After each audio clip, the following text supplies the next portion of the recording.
நம்முடைய வாழ்க்கையில மிகப்பெரிய மாற்றம் ஏற்படணும். மிகப்பெரிய ஒரு நல்ல ஒரு முன்னேற்றமான சூழ்நிலை ஏற்படணும்.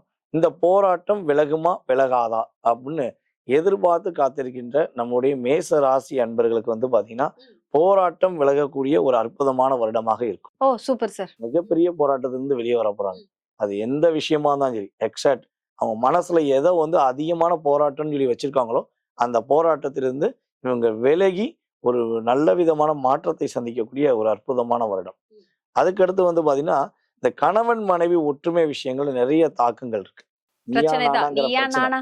ஓகே. நெறைய பிரச்சனை. பிரிவுகளுமே ஆமா. இருக்கு இது சார். வந்து டைவர்ஸ் லெவல்ல கூட நிக்க வேண்டிய சூழ்நிலைலாம் இருக்கு. இது வந்து காரணம் மெயினான காரணம் என்னன்னா, புரிதல்ங்கிறது இவங்க 2 பேருக்குள்ள இருக்கும். இந்த நடுவுல உள்ள இடைப்பட்டவர்களுடைய சூழ்ச்சி தான் அப்படின்னு நம்ம சொல்றோம். சோ பிரிச்சு வச்சுருவாங்கன்றீங்களா பிரிச்சு சார்? வைக்க தான் முயற்சி பண்ணிக்கிட்டு இருக்காங்க. சரி. கிட்டத்தட்ட 80% அன்பர்கள் வந்து பார்த்தீங்கன்னா, தன்னுடைய கடைசி ஒரு எண்டுல நிக்காங்க. எப்படியாவது தன் மனைவி கூட சேர்ந்துற மாட்டோமா, தன்னுடைய கணவனோட சேர்ந்துற மாட்டோமான்னு மேசராசிக்காரர்கள் தன்னுடைய வாழ்க்கை துணையுடன் சேர்வதற்கான முயற்சி எடுக்காங்க. சில அன்பர்கள் ஆல்ரெடி பிரிஞ்சிருப்பாங்க எனக்கு தெரிஞ்சு. ஏன்னா, அந்த அளவுக்கு கிரகங்களுடைய தாக்கம் இருந்தது. ஸோ, இப்ப இந்த எதிர்பார்ப்புக்கு நல்ல மாற்றத்தை கொடுக்கக்கூடிய, முன்னேற்றத்தை கொடுக்கக்கூடிய சூழ்நிலை உண்டு. கணவன், மனைவி ஒற்றுமை ரொம்ப அற்புதமா இருக்கும் நம்முடைய மேசராசி அன்பர்கள். Super sir. ம். அதுக்கு அடுத்தபடியா வந்து பார்த்தீங்கன்னா, நீண்ட நாட்களாக இவங்கட்ட போய் கேட்டீங்கன்னா சொல்லுவாங்க.